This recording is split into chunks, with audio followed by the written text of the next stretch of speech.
امام زمانہ امام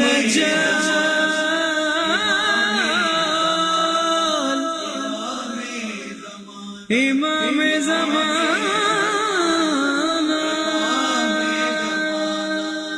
اعوذ باللہ من الشیطان اللعین الرجیم. بسم اللہ الرحمن الرحیم. الحمد للہ وکفا وسلام علی عبادہ الذین اصطفیٰ. درود بھیجیے محمد و آل محمد.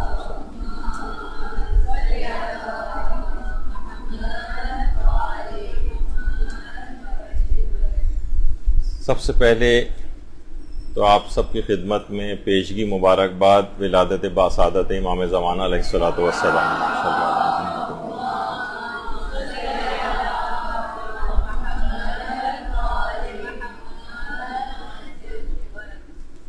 اپنے زمانے کے امام سے ہم اپنے تعلق کو کیسے مضبوط کریں، کیونکہ نظر یہ آ رہا ہے زندگیوں میں کہ امام زمانہ کے سوائے نام سے واقفیت کے کوئی ایسی چیز زندگیوں میں نظر نہیں آ رہی کہ ہمارا ان سے کوئی مضبوط تعلق ہے. تو آج کچھ ایسے طریقے بیان ہوں گے. دیکھیے، اصلاً ہمیں اس شخصیت کی عظمت کا احساس ہی نہیں. ابھی میں ایک قول امام خمینی علیہ الرحمہ کا آپ کی خدمت میں پیش کرتا ہوں کہ جس میں اندازہ ہوگا آپ کو کہ امام زمانہ علیہ السلام کی فضیلت، ان کے پاس جو ولایت تکوینی ہے پروردگار عالم کی طرف سے، وہ کس قدر زیادہ عظمت کے حامل. امام خمینی فرماتے ہیں شب قدر کے حوالے سے کہ یہ رات ان کی ملکوتی سلطنت کے ظہور کی رات ہے، اور یہ ہر زمانے کے امام کے پاس یہ آتی ہے، اور ہر زمانے کے جو کتب ہیں ان کے پاس یہ رات ہوتی ہے، جو اس دور میں ہمارے مولا و امام و ہادی حضرت حجت ابن حسن عسکری علیہ السلام کے لیے.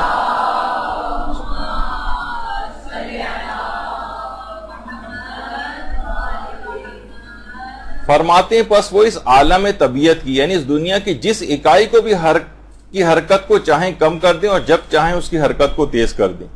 وہ جس کا رزق چاہیں زیادہ کر دیں اور جس کا چاہیں رزق تنگ کر دیں. یہ اللہ کے ارادہ ازلیہ کا پرتو اور قوانین الہی کے تابع ہے. در حقیقت ہر چیز کا تصرف اللہ کے ارادہ غیبی کا نتیجہ اور اس کے تابع ہے. تو اتنے اختیارات کے حامل، اتنے فضائل کے حامل ان کی شخصیت ہے.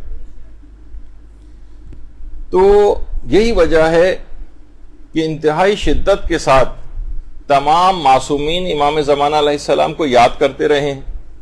پیغمبر اسلام ان کو یاد کرتے تھے، امیر المومنین علیہ السلام ان کو یاد کرتے تھے. باقاعدہ روایت کی جملے ہیں. ازبغ بن نباتہ فرماتے ہیں کہ حضرت امیر علیہ الصلوۃ والسلام، اللہم صلی علی محمد و علی محمد،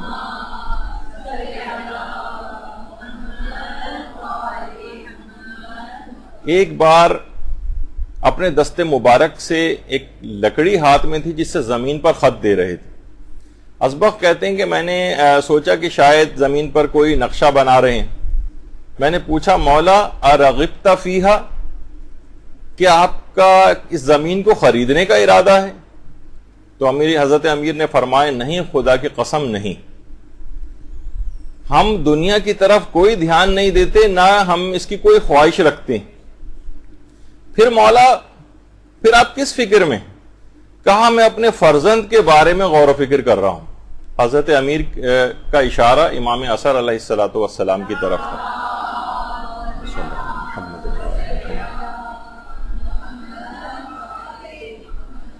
پھر ایک اور مقام پر فرمایا میں ان کے دیدار کا کس قدر مشتاق ہوں. تو اتنا ہی عشق اور محبت کا اظہار ہمیں بھی اپنے زمانے کے امام سے کرنا چاہیے. دیکھیے، خود یہ محبت محمد و آل محمد علیہ السلام جو ہے، اگر یہ آپ دیکھیں کہ صحیح معنوں میں اگر یہ راسخ ہو جائے تو اس کے اتنے اثرات ہیں کہ باقاعدہ وسائل الشیعہ کی جو 25ویں جلد ہے اس میں بھی حدیث کے اندر یہ بات آئی ہے کہ جس شخص نے بھی کھجور کے 7 دانے عشق رسول میں کھائے اس دن اس پر کوئی چیز اثر نہیں کرے گی، حتیٰ کہ زہر بھی اثر نہیں کرے گا۔ یعنی فقط اور فقط ان کی محبت میں اگر کھجور کے 7 دانے اس نے کھا لیے تو اتنے اثرات یہ رکھتی، تو سوچئے کہ ہماری روح پر کتنے اثرات اس کو رکھنے چاہیے۔ تو صاحبان ایمان کو اصلاً اس نعمت کا احساس نہیں ہے کہ وہ کتنی بڑی نعمت سے محروم ہے۔ امام زمانہ کا غائب ہونا، آنکھوں سے اوجھل ہونا، جبکہ ہم ان کی حکومت میں اور ان کی سائے میں زندگی بسر کر رہے ہیں، اور وہ ہماری آنکھوں سے اوجھل ہوں، یہ کتنی بڑی محرومی اور بدنصیبی، ایک مصیبت ہے۔ یہی وجہ ہے کہ آیت اللہ بہجت وہ فرماتے تھے کہ جو دعا ہے لا تجل مصیبتنا فی دیننا، ہمارے لیے دین میں کوئی مصیبت نہ قرار دے دینا، تو وہ یہی فرماتے تھے کہ یہ جو سب سے بڑی مصیبت ہے وہ یہی ہے اپنے زمانے کے امام سے دور ہو جانا، ان کا ہماری نگاہوں سے اوجھل ہو جانا۔ تو اچھا، جن کو اس نعمت کا احساس ہوتا ہے، جو اس نعمت کا احترام کرتے ہیں، ان کی افعال اور اعمال میں بھی شدت کے ساتھ اس کی جھلک نظر آتی۔ آیت اللہ بروجردی کے متعلق یہ بات کہی جاتی ہے، آیت اللہ حسین بروجردی امام زمانہ کا اس قدر احترام کرتے تھے اور اس قدر شدت کے ساتھ ان سے محبت کرتے تھے کہ ان کے 2 شاگرد جو بہت قریبی شاگرد تھے، ایک تو حیات ہیں، جو الٹے ہاتھ میں آیت اللہ لطف اللہ صافی گل پائیگانی، اور ایک ان کے سگے بھائی تھے جن کا انتقال ہو گیا ہے، آیت اللہ علی صافی گل پائیگانی۔ یہ دونوں بہت ہی قریبی شاگرد تھے، اور وہ یہ فرماتے ہیں کہ ایک دفعہ آیت اللہ بروجردی کے گھر میں مجلس کا انعقاد تھا، تو آیت اللہ بروجردی اپنے گھر کے صحن میں، دروازے سے صحن میں داخل ہوئے مجلس کے سلسلے میں۔ اس کی آواز تھوڑی کم کریں، سیٹی سی بج رہی ہے۔ صحن میں داخل ہوئے تو کسی نے اندر مجلس میں بیٹھے ہوئے افراد نے نعرہ لگایا، بر امام زمانہ و آیت اللہ حسین بروجردی صلوات، یہ نعرہ لگایا۔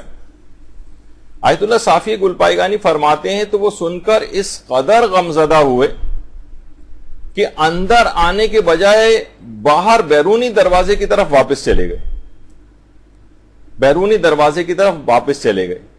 ان کے ہاتھ میں جو عصا تھا وہ انہوں نے بہت زور سے بیرونی دروازے کے اوپر مارا، اس قدر غمزدہ تھے۔ اطراف میں کھڑے ہوئے لوگ بھی ڈر گئے کہ یہ کیا ہوا، تو اندر سے لوگ نکل کر باہر آئے، کیا ہوا کیا ہوا؟ تو آیت اللہ بروجردی نے کہا ہے کہ کس ظالم نے مجھ حقیر کا نام امام زمانہ کے نام کے ساتھ لے لیا۔ اس شخص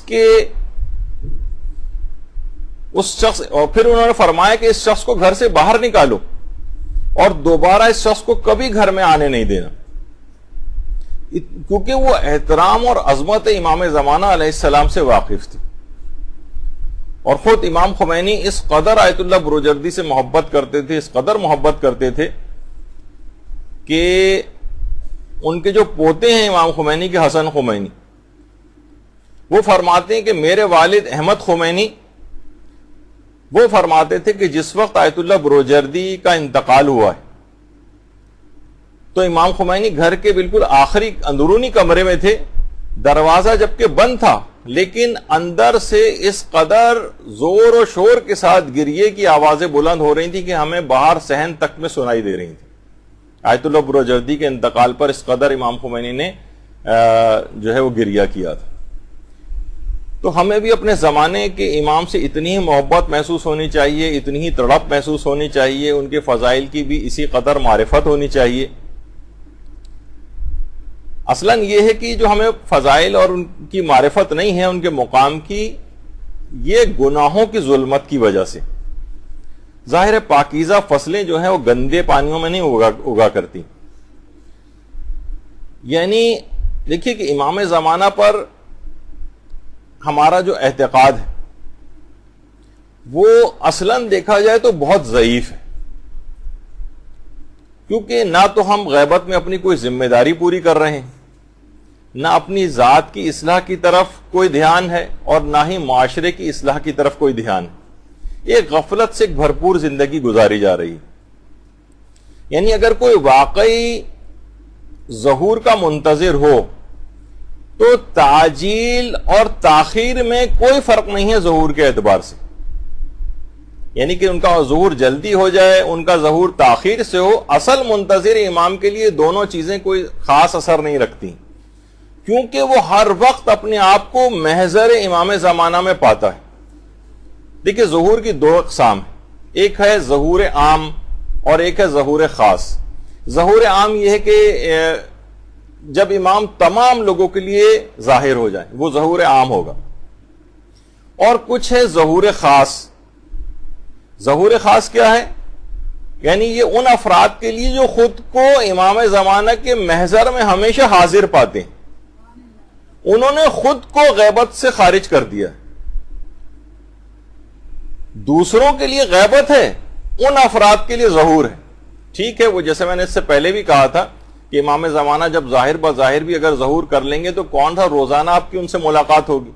مثلا یہ کہ ان کی رہائش گاہ تو مسجد سہلہ میں ہوگی عراق کے اندر، تو عراق تو ہمارا جانا اتنا فریکوینٹلی نہیں ہوگا، بس یہ کہ جس طریقے سے ابھی بھی آنکھوں سے اوجھل ہیں اس وقت بھی زیادہ سے زیادہ کوئی ہم ان کی تصویر دیکھ لیں گے، کچھ ہوگا، لیکن ویسا ملنا جلنا تو نہیں رہے گا ان سے۔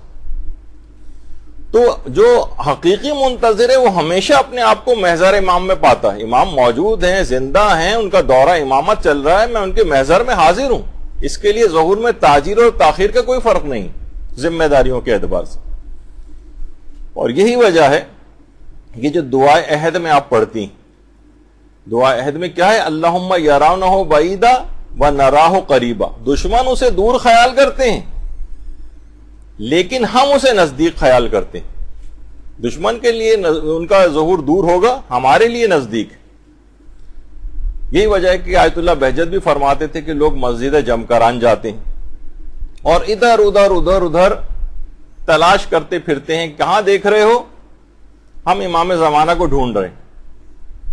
ارے آپ کیا ڈھونڈیں گے؟ وہ خود آپ کو تلاش کر رہے ہیں۔ امام گم نہیں ہوئے، آپ گم ہو گئے۔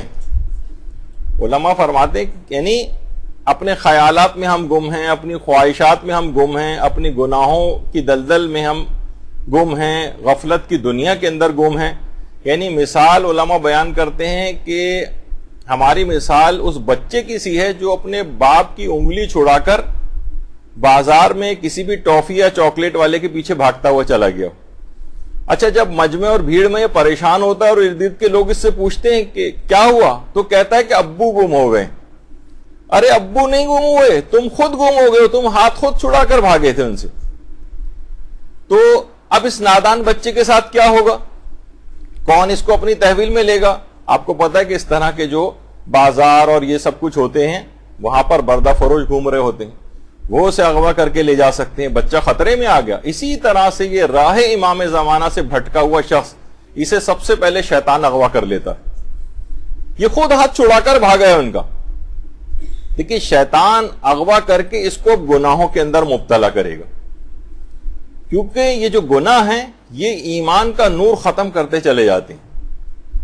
جیسے کہا جاتا ہے نا کہ چینی یا چاول آپ دیکھتی ہیں کہ جس پلاسٹک کی تھیلی وغیرہ میں ہوتی ہے اس میں ایک چھوٹا سا سوراخ بھی ہو جائے تو وہ چھوٹا سوراخ آہستہ آہستہ بڑا ہوتا جاتا ہے، یہاں تک کہ پوری تھیلی خالی ہو جاتی۔ تو ہم نے تو بہت بڑے بڑے سوراخ کر رکھے ہیں ایمان کے۔ دیکھیے آپ دیکھتی ہیں نا کہ ذرا سا سوراخ ہو جائے، وہ بارہ اتنا بڑا پھولا ہوا ہوتا ہے، ایک سوئی کی صرف ایک باریک سی نوک اندر جاتی ہے اور ساری ہوا نکل جاتی۔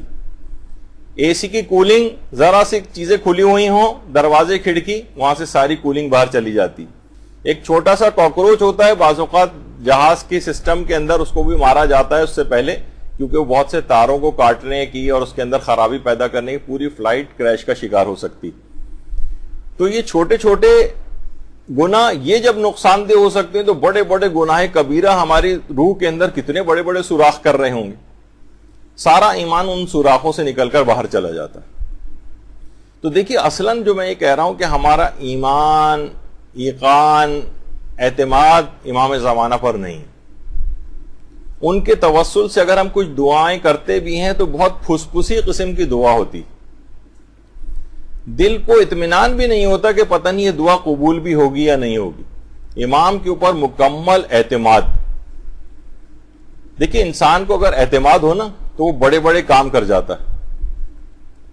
اب بہت سے فضول قسم کے بھی لطیفے جو کہ مشہور ہے نا کہ ایک چوہے نے ایک دفعہ ایک ہتنی کو شادی کے لیے پروپوز کیا تھا۔ ہتنی کو غصہ آ گیا کہ تم دیکھو ذرا اپنا قد دیکھو اور میرا قد دیکھو، اپنا خاندان دیکھو، گٹر میں رہنے والے مجھے تم شادی کی آفر کر رہے ہو۔ تو چوہے نے کہا وہ باتیں تمہاری سب ٹھیک ہیں لیکن میرا کانفیڈنس لیول بھی تو چیک کرو۔ تو کانفیڈنس یعنی اعتماد والی بات کہ انسان اگر کسی چیز پر اعتماد ہو تو وہ بڑے بڑے دعوے بھی کر جاتا ہے۔ جیسے میں نے کہیں انٹرنیٹ پہ ہی پڑھا تھا، اس کی میرے پاس تفصیل تو نہیں ہے، نہ میں تحقیق کر سکا کہ ایران کے پاسداران انقلاب کے جو لیڈر اور جنرل ہیں محمد علی جعفری، تو غیر ملکی اخبار نویسوں نے ان سے پوچھا کہ اگر ایران کے شہروں کو اسرائیلی جیٹس آئیں اور ایران کے 10 شہروں پر بمباری کا اچانک سے کرنا شروع کر دیں تو آپ کیا کریں گے؟ اب دیکھیے کمال اعتماد۔ انہوں نے فرمایا کہ اصل مسئلہ یہ نہیں ہے کہ اسرائیلی جیٹ ایرانی شہروں پر بمباری کریں گے، اصل مسئلہ یہ ہے کہ اسرائیلی جیٹ واپس کہاں جائیں گے، کیونکہ جب تک تو اسرائیل ختم ہو چکا ہوگا۔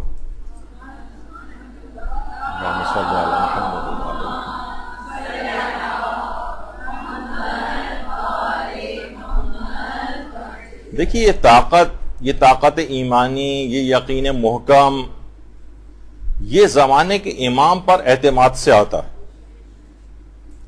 یہی وجہ ہے کہ آیت اللہ سیستانی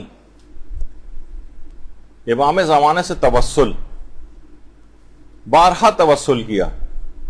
امام آیت اللہ سیستانی کے داماد آغا جواد شہرستانی فرماتے ہیں کہ ہم بہت سخت پریشان تھے جس زمانے میں دہشت گردوں نے موصل کو پورا تباہ کر دیا تھا، اور پھر وہاں سے وہ حرکت کرتے کرتے بغداد کی طرف بڑھ رہے تھے، ساری جگہوں کو تباہ کرتے ہوئے، اور بغداد سے فقط 60-70 کلومیٹر دور رہ گئے تھے، اور اس کے بعد بغداد سے پھر نجف اور کربلا کتنا دور رہ جاتا ہے۔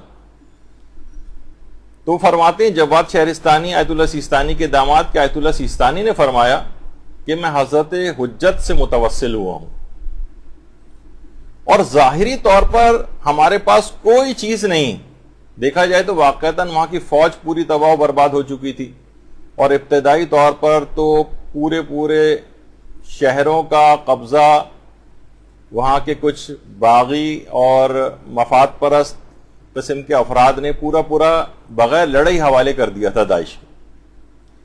تو فرمایا کہ ظاہری طور پر ہمارے پاس کچھ نہیں ہے سوائے حضرت حجت پہ توسل کے، پورے اعتماد کے ساتھ کہا، اور اس توسل کے بعد اپنا وہ تاریخی فتویٰ صادر کیا جس کے نتیجے میں دنیا نے دیکھا کہ عراق اور شام سے داعش اور تمام عالمی طاقتوں کے ایجنڈوں کو کس طرح سے شکست فاش ہوئی۔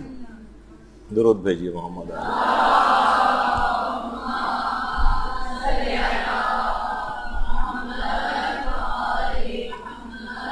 تو حضرت حجت پر ان کا ایمان، حضرت حجت سے توسل، حضرت حجت پر اتنا زیادہ اعتماد، اور کیا کہ اس 70 گز کے کرائے کے ٹوٹے پوٹے سے گھر میں رہنے والے اس بوڑھے مرج عالم نے کس طرح سے عالمی طاقتوں کو شکست دی اپنے صرف 4.5 چھوٹی لائنوں مختصر سے اس فتوے کے بعد۔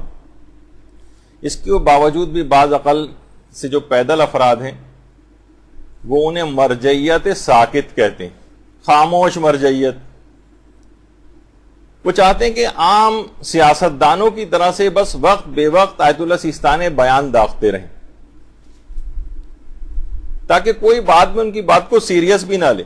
آیت اللہ سیستانی خود بارہا کہہ چکے ہیں اور زائرین کے مجموعے سے خطاب کرتے ہوئے بھی کہہ چکے ہیں کہ میں جب میں بولتا ہوں تب بھی مصلحت ہوتی ہے اس میں، اور خاموشی میں بھی اسلام کی کوئی مصلحت ہوتی ہے، اور ہمیشہ بالکل صحیح ٹائمنگ سے بولتے ہیں، اور فتویٰ بھی بالکل صحیح ٹائمنگ کے ساتھ دیا۔ تو یہی جو آیت اللہ سیستانی کا جو توسل اور اعتماد امام زمانہ علیہ السلام کے اوپر ہے، یہ اسی طرح سے ہمارے جو سابقہ علماء اور مراجع گزرے ہیں ان کی بھی سیرت میں ہمیں اسی طرح سے ملتا ہے۔ جہاد دفاعی کا جو فتویٰ انہوں نے دیا تھا کہ جو بھی اسلحہ اٹھا سکتا اور اس کی طاقت ہو، اس کے اوپر واجب کفائی ہے کہ وہ اسلحہ اٹھائے، یعنی جو اسلحہ اٹھا سکتا ہو وہ دفاع کرے۔ مختصر سا فتویٰ تھا بہت، اور وہ پڑھ کر سنایا گیا تھا وہاں پر۔ اس میں کوئی جذباتی باتیں نہیں تھیں، کوئی تقریر نہیں تھی، حتیٰ کہ خود بھی آ کر خطاب نہیں کیا تھا، حتیٰ کہ اپنے بیٹوں میں سے کسی کو نہیں بھیجا تھا، بلکہ جو پیش امام ہیں وہاں کے انہوں نے آ کر اس میں جو ہے وہ آ کر خطاب کر کے ان کا فتویٰ سنایا تھا۔ تو اس کے اندر کوئی اس طرح سے بھی نہیں ہے کہ دنیاوی جاہ و حشام چیزیں اور یہ سب یا جذباتی تقریروں کے ذریعے، بس ایک سادہ سا فتویٰ، اور اس کے بعد دنیا نے اس طاقت کو دیکھا۔ تو ہمارے سابقہ جو علماء ہیں ان کی بھی سیرت میں ہمیں ایسے ہی نظر آتا ہے۔ آیت اللہ میر جہانی اصفہان کے بہت بڑے علماء میں ان کا شمار ہوتا تھا، تو انتقال کر چکے ہیں اور اصفہانی میں مدفون ہیں۔ اور آیت اللہ ابو الحسن اصفہانی کے خاص دوستوں میں اور خاص اصحاب میں ان کا شمار ہوتا تھا، بلکہ آیت اللہ ابو الحسن اصفہانی کے زیادہ تر جو مالی امور ہیں ان کی دیکھ بھال بھی آیت اللہ میر جہانی کیا کرتے تھے، اور یہ پراسرار علوم میں بھی بڑی مہارت رکھتے تھے۔ جفر ہے، رمل ہے، اور نجوم ہے، اور قدیم طب جو ہے اس کے اندر بہت زیادہ مہارت تھی آیت اللہ میر جہانی کی۔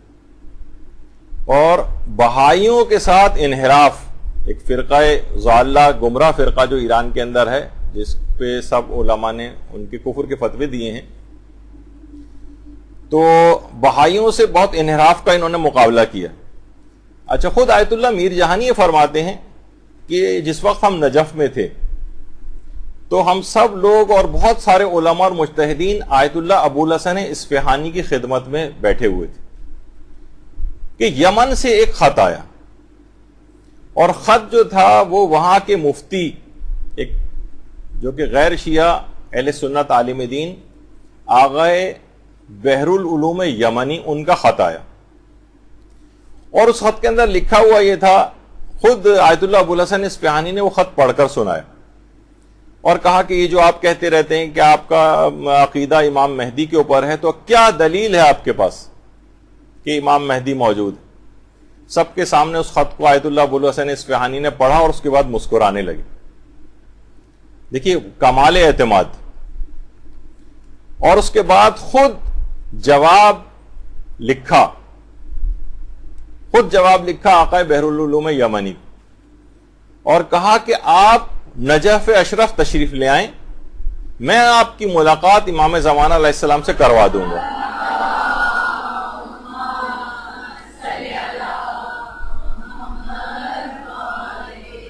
میں ملاقات کروا دوں گا۔ اتنا اعتماد۔ ایک ہمارا بعض اوقات حال ہوتا ہے کہ ہر وقت مشکوک ہو جاتے ہیں، دو سوشل میڈیا پہ کچھ ادھر ادھر کی پوسٹ پڑھ لی تو ہمارا ایمان متزلزل ہونے لگتا ہے، ایک پیراگراف کہیں پڑھ لیا کسی نے تو نوجوان بہک جاتے ہیں اور انہی کے ہم عقیدہ ہو جاتے ہیں۔ کہا کہ میں ملوا دوں گا۔ اچھا، کمال اعتماد کے ساتھ جواب لکھ کے روانہ کیا۔ ایک مہینے بعد آقا بحر العلوم یمنی اپنے بیٹے کے ساتھ نجف آ گئے۔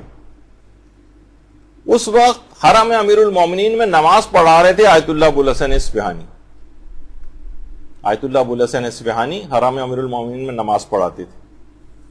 کسی نے آ کر اطلاع دی ان کو وہیں حرم میں ہی کہ آقا بحر العلوم یمنی آ گئے ہیں، آپ سے ملاقات کرنا چاہتے ہیں۔ کہا کہ نہیں، ہم خود ان کی رہائش گاہ پر جا کر ان سے ملاقات کریں گے۔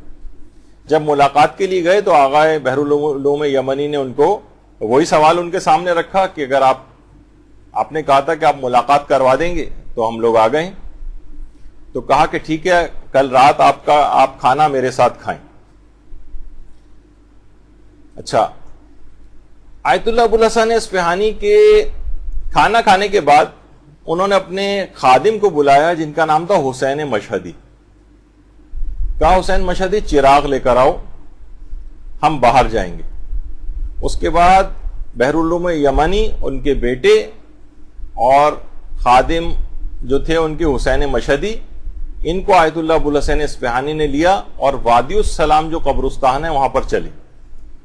وادی السلام کا قبرستان مشہور نجف کا قبرستان ہے، اور یہ چاروں افراد اس قبرستان میں چلتے چلتے اس مقام پر آ گئے کہ جس کو مقام امام زمانہ علیہ السلام کہا جاتا ہے.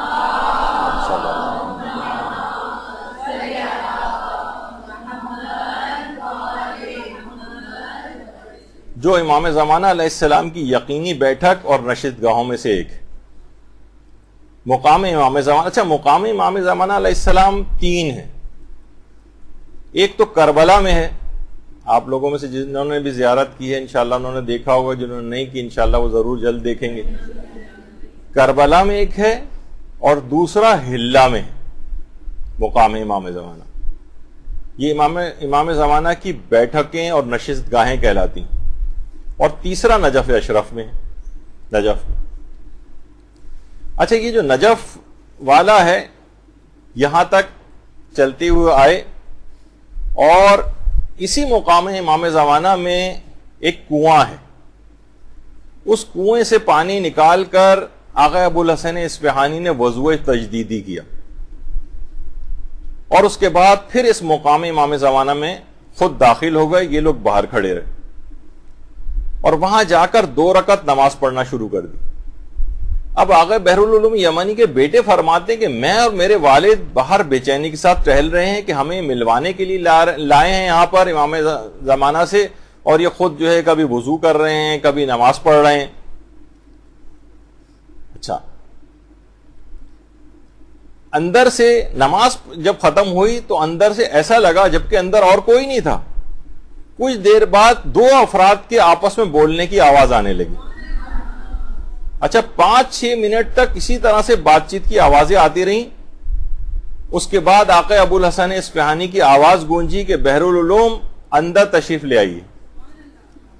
اچھا بیٹا بھی اندر داخل ہونا چاہتا تھا کہ دوبارہ آواز آئی کہ صرف بحرالعلوم اندر آئے باقی کوئی اور نہ آئے.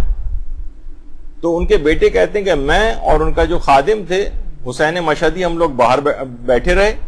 اندر سے پھر بات چیت کی آوازیں آنے لگی. اچانک سے اس کے بعد اندر سے ایک بہت زیادہ ایک نور سا ساطع ہونے لگا جس نے خورشید کی طرح سے سرداب کو منور کر دیا. اللہم صلی علی محمد.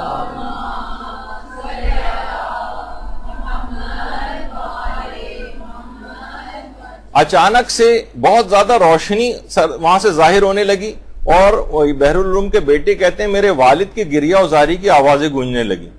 قبرستان اور اطراف میں مکمل تاریکی تھی اور یہاں پر ایک عجیب روح پرور ماحول بن گیا تھا. کہنے اس کے بعد میرے والد کی آوازیں وغیرہ آنا بند ہو گئیں، نور کی وہ روشنی بھی ختم ہو گئی، اور اس کے بعد آیت اللہ ابوالحسن اصفہانی کی آواز گونجی اور ان کے بیٹے کو آواز دے کر اندر بلایا کہ اپنے والد کو سنبھالو. اندر گئے تو دیکھا کہ والد بالکل بے حال ہیں، بے ہوش ہیں. کافی دیر بعد ہوش آیا تو بار بار یہ جملہ ان کی زبان پہ یبنا رسول اللہ، یبنا رسول اللہ، اے فرزند رسول، اے فرزند رسول، التوبہ التوبہ التوبہ، میں توبہ کرتا ہوں، میں استغفار طلب کرتا ہوں. اور اس کے بعد آقا ابوالحسن اصفہانی کی طرف دیکھ کے بحرالعلوم یمنی نے کہا کہ آپ مجھے شیعہ ہونے کا طریقہ بتائیے، شیعہ ہونے کا طریقہ. اچھا وہ خود بھی شیعہ ہوئے، اس کے بعد ان کا بیٹا جو ہے وہ بھی شیعہ ہوا. بحرالعلوم یمنی اس کے بعد واپس چلے گئے یمن، اور وہاں کے کیونکہ مفتی تھے، اور چند ماہ بعد ہی یمن سے باقاعدہ ایک شخص پیغام لے کر آیا نجف، اور اس نے آ کر اطلاع دی کہ بحرالعلوم یمنی نے آپ کی ہدایت اور تبلیغات کے نتیجے میں 3 سے 4 ہزار افراد کو شیعہ کر لیا.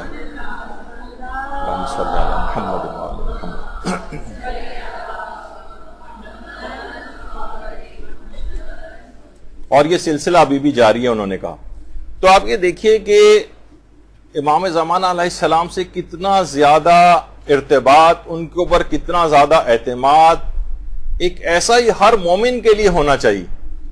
اس کا اتنا رابطہ مضبوط ہو، اتنا زیادہ توسل اس کا امام زمانہ سے ہو، اور اتنا زیادہ ایمان اور یقین ان کے اوپر ہو کہ صرف آقا ابو الحسن اصفہانی سے تو ایک واقعہ کے لحاظ سے مشہور ہو گیا، لیکن کوئی بھی مومن جس کے اندر اتنی تڑپ اور ایمان کا درجہ جو پایا جاتا ہے وہ بھی امام سے اس طرح سے ملاقات کر سکتا ہے، بلکہ آیت اللہ بہجت تو یہ فرماتے تھے کہ امام خود بھی اسے ڈھونڈ نکال کر اس کے پاس پہنچ جاتے ہیں۔ تو دیکھیے امام زمانہ علیہ السلام سے جو منسوب جگہیں، جیسے کہ ابھی آپ نے دیکھا کہ مقام امام زمانہ جو 3-4 مقامات کے اوپر ہیں، یہ بھی ان کے توسل میں مددگار ہوتے ہیں، اور اسی طریقے سے جو اور بھی ہیں جیسے جمکران بھی ان سے منسوب ہے۔ اچھا بعض اوقات دیکھیے یہ جگہیں تو ہمارے ملکوں سے بہت دور ہیں، ہر شخص جا بھی نہیں پاتا ہے، تو آیت اللہ بہجت یہ فرماتے تھے کہ غیبت اتنی طولانی ہو گئی ہے کہ بہت ممکن ہے کہ ہر وہ جگہ جو حضرت حجت کے نام سے منسوب ہو، خواہ وہ مسجد ہو، خواہ وہ امام بارگاہ ہو، خواہ وہ ادارے ہوں، خواہ وہ مساجد ہو، ممکن ہے کہ وہ بھی ان کے توسل اور رابطے کا ذریعہ بن جائیں۔ ہر وہ جگہ جو کہ امام زمانہ کے نام سے منسوب ہو گئی وہ بھی ان سے رابطے اور توسل کی جگہ قرار پا سکتی۔ تو اس لحاظ سے ہم یہ کہہ سکتے ہیں کہ اگر ہمارا عمل صالح، ایمان اور ایقان، تو بہرحال ہمارا ادارہ بھی انہی کے نام سے موسوم ہے، مدرسۃ القائم، تو انشاءاللہ یہ بھی ان کے رابطے اور توسل کی جگہ علم حاصل کرنے کے ساتھ ساتھ بن سکتی ہے۔ تو اب دیکھیے ہمارے ساتھ ہوتا کیا ہے کہ ہم اس کے بعد کوئی کام کرنے کو تیار نہیں ہوتے، امام کی کوئی خدمت کو تیار نہیں ہوتے ہیں۔ آقا بہجت ایک جملہ بہت اچھا کہتے تھے، اور جو عام طور پر لوگ سمجھتے ہیں اس کے برخلاف انہوں نے بات کہی۔ وہ فرماتے ہیں کہ یہ بات یاد رکھ لو کہ ظہور کے بعد حلوہ تقسیم نہیں ہوگا۔ مقصد ان کا کہنے کا یہ تھا، جو کہ ہمارے چھٹے امام امام جعفر صادق علیہ الصلوۃ والسلام صلی اللہ علیہ وسلم،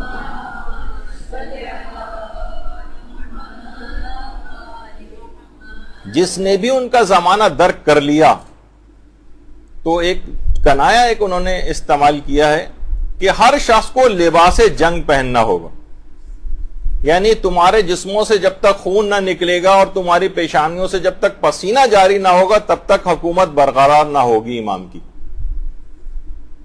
مقصد کہنے کہ ہر شخص تیار ہو، کہ ضروری نہیں کہ اس سے مراد فقط صرف یہ ہو، مقصد کہنے کا یہ کہ ہر شخص اس طرح سے، جس طرح ایک سپاہی ہر وقت تیار رہتا، یعنی اسے اتنی محنت کرنی پڑے گی، اتنا خون بہانا پڑے گا، اتنا پسینہ بہانا پڑے گا، تب امام کی حکومت قائم ہوگی۔ حلوہ تقسیم نہیں ہوگا کہ بس حکومت آ گئی، بس چین ہی چین ہے، اور کوئی وہ جو آپ روایتوں کے اندر پڑھتی ہیں کہ انگور کا دانہ بھی تربوز کے برابر ہوگا اور لوگ اس کے سائے کے اندر بیٹھ سکیں گے وغیرہ، تو لوگ سوچتے ہیں کہ شاید اس طرح سے کوئی عیاشی کا ایک دور ایک آ جائے گا جس میں کرنا کچھ بھی نہیں ہوگا، بس اس طرح سے ایک آرام و سکون کی زندگی بسر کی جائے گی۔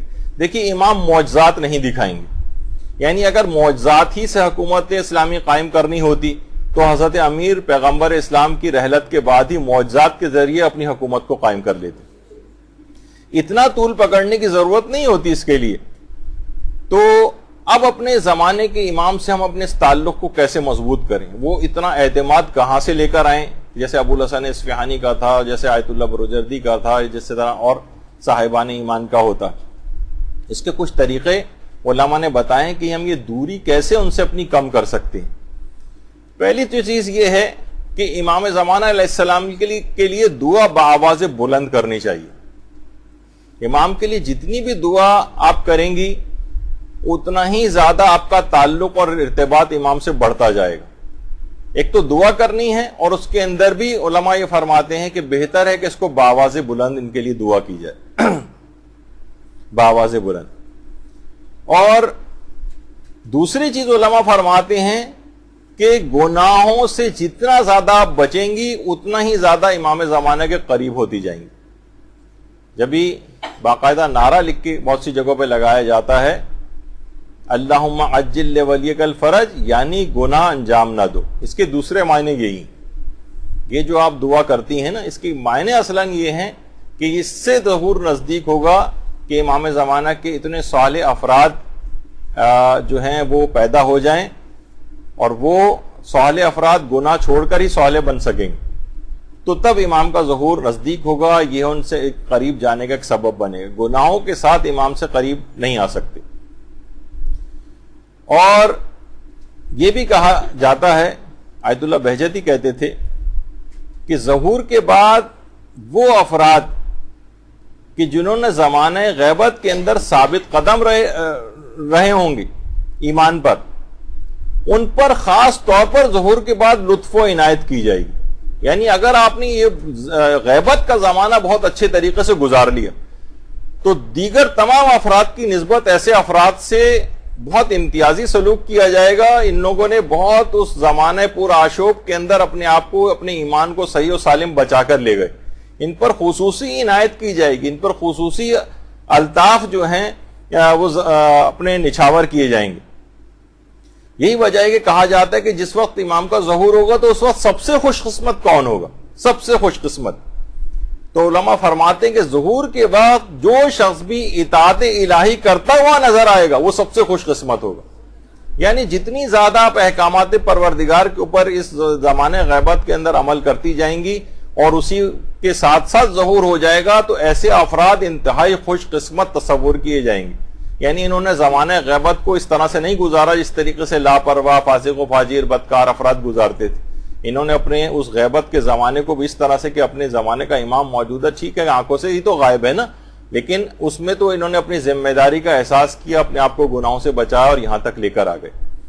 تو یہ بہت خوش نصیب افراد شمار ہوتے ہیں۔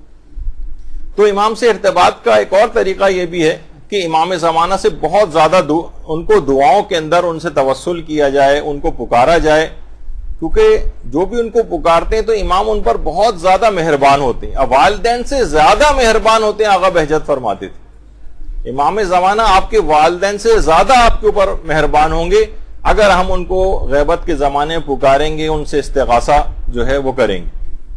یہی وجہ ہے کہ باقاعدہ امام زمانہ نے شکایت بھی کی تھی آقا مدنی کو، آیت اللہ مدنی کو، کہ جب نماز کے بعد آیت اللہ مدنی نے خود لوگوں کو بتایا کہ زمانے کے امام آئے تھے اور مسجد سے نماز جماعت کے بعد جب اٹھ کر جا رہے تھے تو امام نے فرمایا تھا دیکھو یہ میرے شیعہ میرے ظہور کی دعا کیے بغیر ہی اٹھ کر جا رہے ہیں، باقاعدہ شکایت کی تھی۔ تو دعاؤں اور اذکار سے امام سے اپنے رابطے کو مضبوط کرنا چاہیے، اور کچھ علماء نے جو سب چیزیں بتائی ہیں کہ کون سی دعائیں اور اذکار امام سے رابطے کو مضبوط کرواتے ہیں، ان میں دعائے ندبہ ہے، دعائے غریق ہے، دعائے عہد ہے، دعائے فرج ہے، امام زمانہ سے استغاثہ ہے، ایک صلوات مخصوص ہے امام زمانہ علیہ السلام کے لیے، آپ کو مل جائے گی کتابوں میں، زیارت آل یاسین ہے، زیارت روز جمعہ ہے، اور 3 الگ سے دعائیں اور بھی ہیں، اللہم رب النور العظیم والی دعا، اللہم ارزقنا توفیق الطاعہ و بعد المعصیہ والی دعا، اور تیسری ہے دعائے معرفت، اللہم عرفنی نفسک۔ تو یہ کچھ خاص توسل اور ارتباط کی کچھ خاص زیارتیں ہیں، کچھ دعائیں ہیں، یہ بھی امام زمانہ سے آپ کے تعلق کو مضبوط سے مضبوط تر بناتی۔ جتنا ان چیزوں کو آپ کرتی جائیں گی، ان کو پڑھتی جائیں گی، ان پر عمل کرتی جائیں گی، اتنا ہی زیادہ آپ کا امام سے تعلق بڑھتا چلا جائے گا، اتنا ہی امام کے اوپر اعتماد، آپ کا ایمان، آپ کا یقین بڑھتا چلا جائے گا۔ یہی وجہ ہے کہ 2 بلکہ 3 چیزیں اور بھی ہیں جو امام نے خاص طور پر تاکید کی ہیں، ان میں ایک نماز شب ہے، زیارت عاشورہ ہے اور زیارت جامعہ ہے، جس پہ امام نے باقاعدہ ان سے کہا، ایک سید احمد بہشتی وہ کہ تم نماز شب کیوں نہیں پڑھتے، تم زیارت عاشورہ کیوں نہیں پڑھتے، تم زیارت جامعہ کیوں نہیں پڑھتے؟ تو یہ تینوں عبادات بھی امام سے ارتباط کا اور ان سے تعلق کو مضبوط کرنے کا بہت اہم ذریعہ ہے، یہ 3 چیزیں بھی۔ اور باقاعدہ آقا بہجت کہتے تھے کہ نجف اور کربلا میں جب ہم ہوتے تھے تو طالب علموں کے لیے ہر شب جمعہ زیارت جامعہ کا پڑھنا لازم تھا، یعنی طالب علموں نے ایک لحاظ سے اس اساتذہ کی طرف سے بھی تاکید ہوتی تھی، اور طالب علموں نے اپنے اوپر بھی اس کو لازمی قرار دیا تھا، ایک تو زیارت جامعہ لازمی پڑھتے تھے، اور اس کے علاوہ ہر شب جمعہ دعائے کمیل پڑھا کرتے تھے۔ یہ 2 دعائیں علی الخصوص یہ امام سے تعلق خاطر کو بہت مضبوط کرتی، روزانہ نہ پڑھ سکیں تو کم سے کم شب جمعہ۔ اور خود یہ امام کا جو دیکھیے غائب ہونا اتنی بڑی مصیبت ہے، لیکن اس مصیبت سے بچنے کے آقا آیت اللہ بہجت فرماتے تھے کہ 2 طریقے ہیں۔ حقیقت مصیبت تو ہے نا بہرحال کہ آپ کا امام آپ کی نگاہوں سے اوجھل ہے اور غائب ہے، ہم ان سے ہم کو دیکھ نہیں پاتے ہیں، ہم ان سے مل نہیں پاتے ہیں، ہم اپنے عرض حال نہیں کہہ پاتے ہیں. وہ فرماتے تھے دو اعمال ایسے ہیں، ان میں ایک ہے سورہ مومنون کی تلاوت. سورہ مومنون کی تلاوت سے اس مصیبت کو دور کیا جا سکتا ہے. سورہ مومنین کی تلاوت اگر مومنین بکثرت کرنا شروع کریں تو امام زمانہ کے ظہور میں بہت جلد ہو سکتی ہے، بہت جلدی ہو سکتی ہے. اور دوسرا فرماتے تھے کہ زیادہ سے زیادہ صدقہ دینا، خود امام زمانہ کے لیے صدقہ دینا، اور ویسے بھی صدقات انسان جتنا زیادہ نکالے گا اتنا ہی زیادہ ظہور کی راہ قریب ہوگی، اس مصیبت سے انسان نکلے گا. کیونکہ دیکھیے صدقہ مصیبت کے لیے نکالا جاتا ہے، اور وہ فرما رہے ہیں کہ امام زمانہ کا آنکھوں سے غائب ہونا سب سے بڑی مصیبت ہے. تو اس مصیبت کے لیے صدقہ کیوں نہیں نکالتے؟ ہم اپنی چھوٹی چھوٹی ضروریات اور چیزوں کے لیے اور بیماریوں کے لیے اور مشکلات کے لیے صدقہ نکالتے ہیں. اس سے بڑھ کر تو کوئی مصیبت ہی نہیں کہ آپ کا زمانے کا امام آپ کی نگاہوں سے غائب ہے. اس کے لیے صدقہ نکالیے، اس مصیبت سے بچنے کے لیے صدقہ نکالیے، اور سورہ مومنون کی تلاوت. تو اور ان سے اپنے خاطر کو بڑھانے کے لیے ایک چیز اور جو کہ ڈاکٹر سید فاضل میلانی، ڈاکٹر سید فاضل میلانی آیت اللہ سید محمد ہادی میلانی جو مرجع تھے اور آیت اللہ خوئی اور دیگر بہت بڑے بڑے فقہا کے اساتذہ میں سے تھے، وہ یہ فرماتے ہیں، سید فاضل میلانی فرماتے تھے کہ میرے جد امجد سید محمد ہادی میلانی وہ یہ فرماتے تھے کہ روزانہ 5 منٹ خصوصی طور پر اپنے زمانے کے امام کے لیے وقف کرو. 5 منٹ صرف، یعنی کم سے کم چیز بتائی ہے کہ انسان کم سے کم 5 منٹ تو نکال ہی سکتا ہے.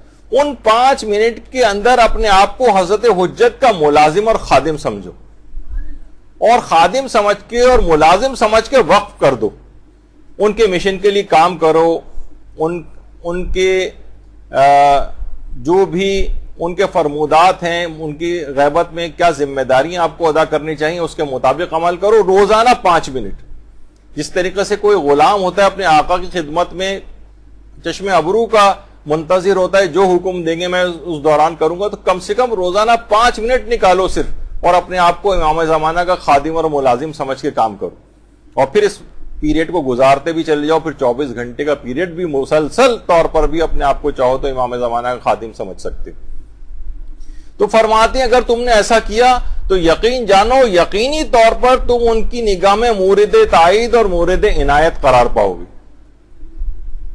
کہ کوئی ملازم ہو وہ بہت زیادہ خدمت کے اوپر کاربند ہو اور ہر وقت کسی کی خدمت پر کمر بستہ ہو، تو اپنے آقا کی نگاہ میں کتنا مقام وہ حاصل کر لیتا.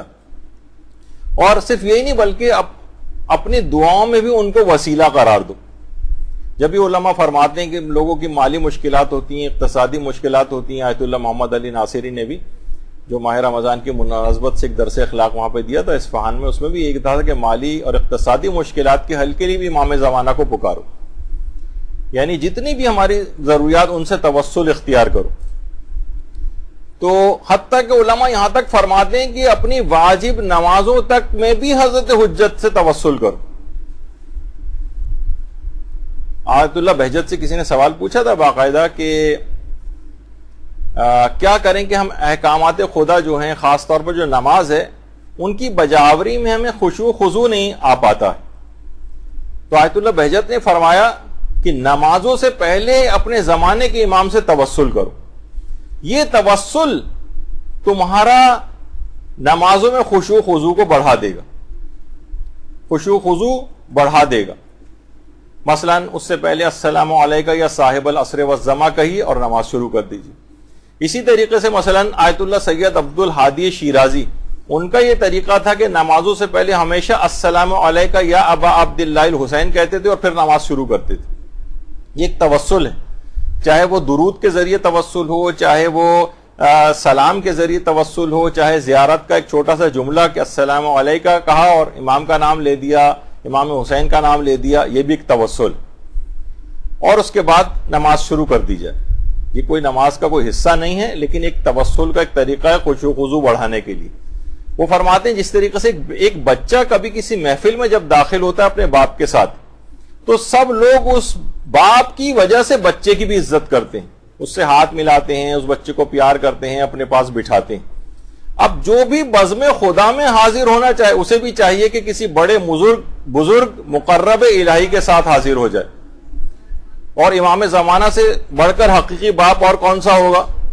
تو ان کا توسل کریں، ان کا نام لیں، گویا ایک لحاظ سے ان کی انگلی پکڑیں اور بارگاہ خداوندی میں حاضر ہو جائیں. وہاں پر آپ کو وہی احترام ملے گا. جتنی بھی کمیاں ہیں اور کوتاہیاں ہیں وہ ساری معاف اور درگزر کر کے آپ کو ہاتھوں ہاتھ لیا جائے گا اس کی بارگاہ میں. جب بھی پیغمبر وہ جو جملہ ارشاد فرماتے تھے کہ انا و علی ابا و حاذہ الامہ، میں اور علی امت کے دو باپ ہیں، تو ان باپ جو امام وقت ہوتا ہے وہ بھی باپ ہوتا ہے امت کا، تو ہم ان کے وسیلے سے، ان کے توسل سے بارگاہ خداوندی میں حاضری دیں گے اور اپنی تمام کمیوں کو، تمام خرابیوں کو، اپنی تمام جتنے بھی نقائص ہیں اس کے ساتھ جب ہم بارگاہ الہی میں پیش ہوں گے تو ان افراد کے توسل کی وجہ سے لطف و کرم پروردگار کا بڑھے گا اور ہماری وہ نماز قبول کر لی جائے گی. اور دوسری جب یہ وجہ ہے کہ یہ جو ہے کہ ان سے توسل واجب نمازوں تک کے اندر جب بھی زیارت جامع کبیر جو ہے اس میں امام علی نقی علیہ الصلوۃ والسلام فرماتے ہیں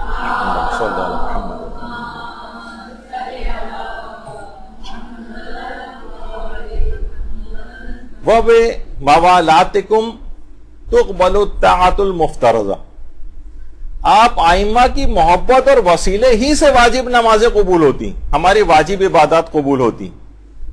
یعنی آیت اللہ بہجت یہ بھی فرماتے تھے کہ امام زمانہ سے جو توسل ہے وہ نافلہ نماز کی طرح سے، کہتے تھے جو یعنی امام سے جب آپ توسل کرتی ہیں ایسے ہی جیسے آپ نافلہ نماز پڑھ رہی.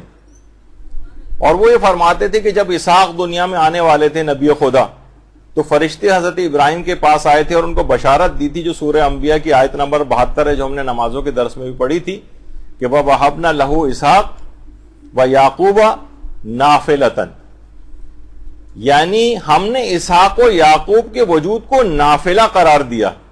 تو جب اسحاق اور یعقوب ابراہیم کے لیے نافلہ قرار پا سکتے ہیں تو امام زمان اور ائمہ اطہار بدرجہ اولا نافلہ قرار پائیں گے. تو بہرحال ہم ان ہستیوں پر درود و سلام کے ذریعے متوسل ہو سکتے ہیں اور نمازوں میں بھی اپنے خشوع و خضوع کو بڑھا سکتے ہیں. درود بھیجیے اللہ صلی اللہ علیہ وسلم.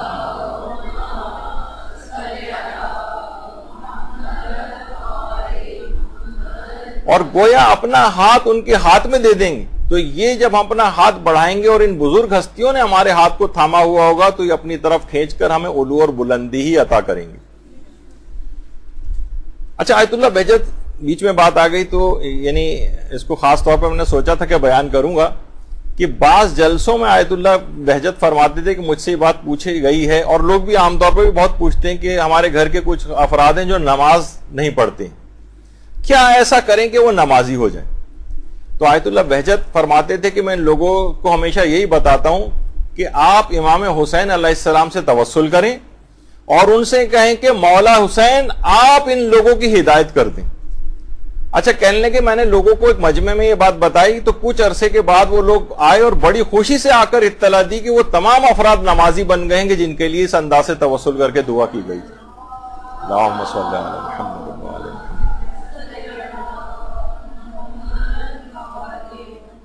یعنی امام حسین سے توسل کریں اور اس کے بعد امام ہی سے کہیں کہ مولا آپ ان کی ہدایت فرما دیجیے. اور وہ یہ بھی فرماتے تھے آیت اللہ بہجت ایک اور چیز بھی فرماتے تھے کہ حرم معصومین کے جو جوار میں جو مدفون مومنین کے قبور ہیں، بہت سے علماء بھی ہیں، اس کے اندر بہت سے اصحاب ائمہ بھی ہیں، ان کی ارواح سے بھی توسل کیا جا سکتا.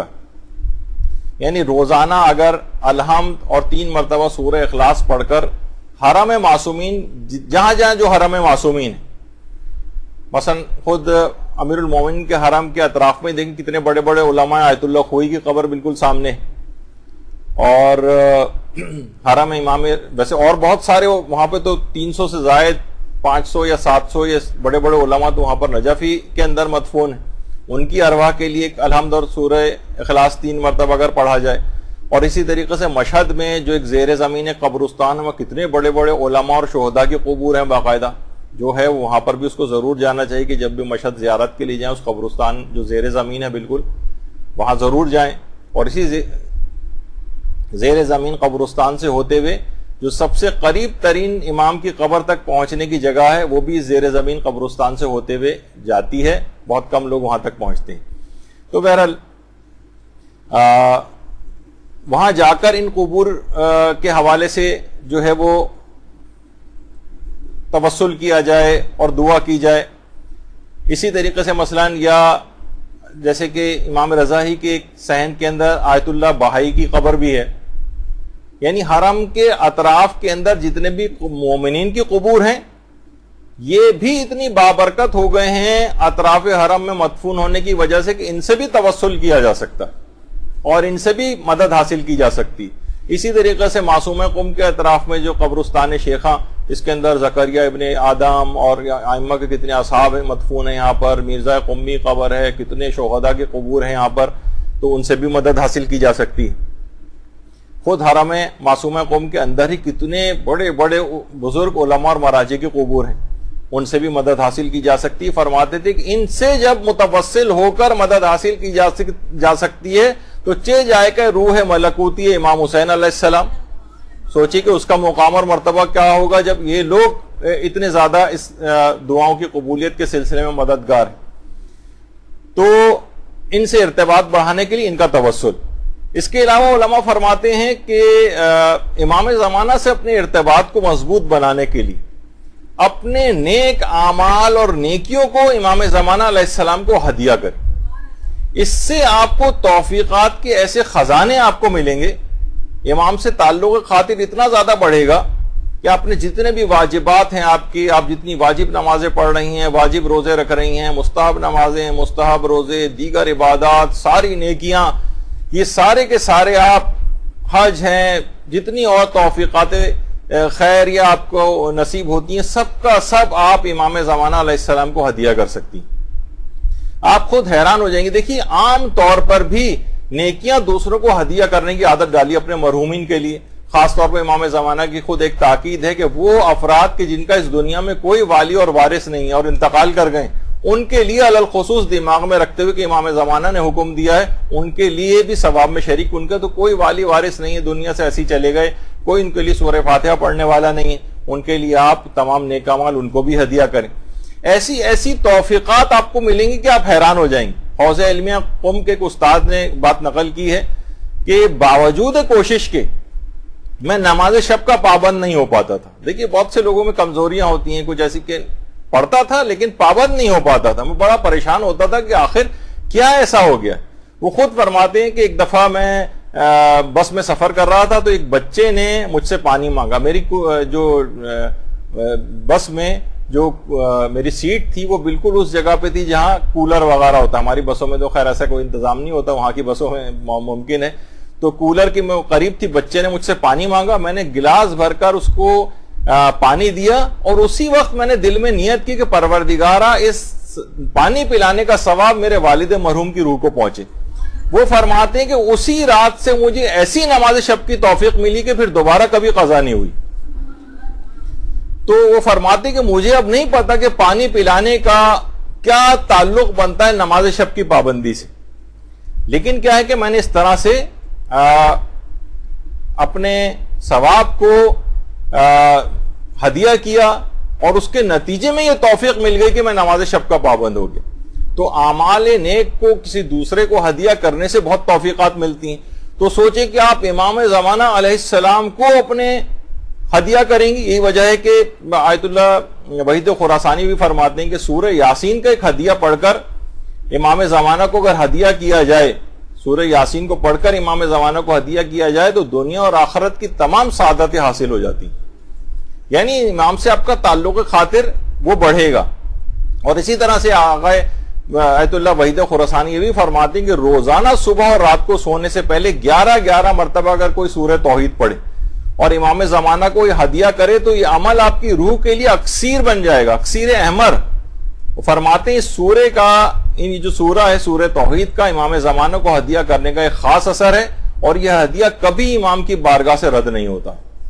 آپ خود بھی دیکھیں نا کہ اگر کوئی شخص روزانہ کی بنیاد پر آپ کو تحفے تحائف روزانہ کی بنیاد پر کوئی کسی کو بھیجتا رہے تو آپ کے لیے خود بخود آپ اس کی طرف متوجہ ہوں گے, خود بخود اس کے لیے دل میں ایک تعلق خاطر پیدا ہوگا. تو روزانہ کی بنیاد پر اگر امام زمانہ علیہ السلام کے لیے 11 مرتبہ سورہ توحید صبح و شام ان کا ہدیہ کیا جائے, نیک اعمال کا بار بار ہدیہ ان تک پہنچے, خود بخود امام زمانہ کی ذات گرامی آپ کی طرف متوجہ ہوتی چلی جائے گی. اور وہ اگر متوجہ ہو گئے اور عنایت ان کی شامل حال آپ کی ہو گئی تو سوچی کہ دنیا اور آخرت میں ہر جگہ بیڑا پار ہو جائے گا. اللہم صلی علی محمد و علی محمد.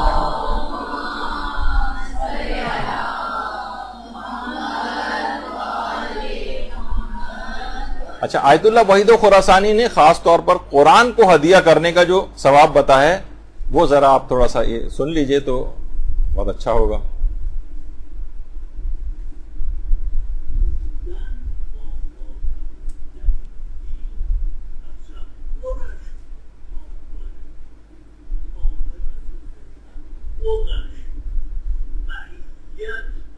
امیر المؤمنین اصلا در فکر نمی گنجه معیت با سید الشهدا یک ختم قرآن کنیم هدیه کنیم به سید الشهدا با حسین ابن علی خواهیم, یک ختم قرآن کنیم هدیه کنیم به امام زین العابدین با او خواهی کنیم, یک ختم قرآن کنیم هدیه کنیم به امام هشتم با علی ابن موسی رضا مأمی شوی. همتون در این ماه رمضان این کار رو بکنید, به دیگران هم بگید, همتون قرآن رو شروع کنید, هرچه میتوانید بیشتر بهتر, همه را هدیه کنید به صاحب العصر و الزمان.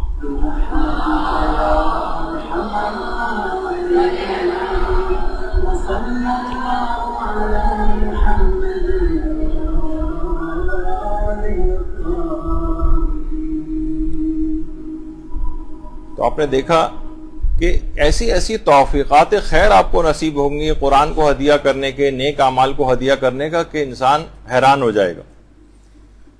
تو اچھا, یہ جو خاص طور پہ نماز شب ہے اس کے متعلق بھی آیت اللہ بہجت فرماتے تھے کہ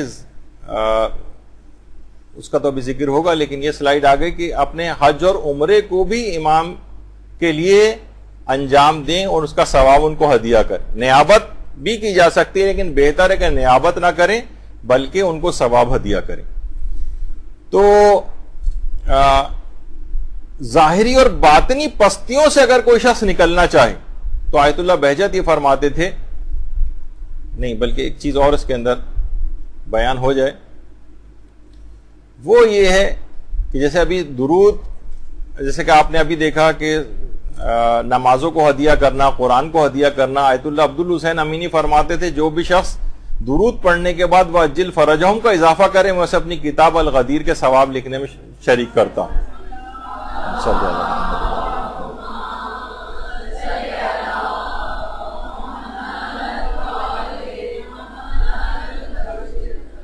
پہلے بھی ایک دفعہ یہ بات بیان ہوئی تھی تو کچھ احباب نے اس پہ اعتراض کیا تھا کہ اس کا حوالہ کیا ہے, تو اس دفعہ ہم نے حوالہ بھی اس میں لکھ دیا. علامہ امینی کے اس قول کو مرحوم ڈاکٹر سید جعفر شہیدی اور استاد محمد رضا حکیمی نے اپنی کتاب یادنامہ علامہ امینی میں صفحہ 345 پر اس کو نقل کیا ہے.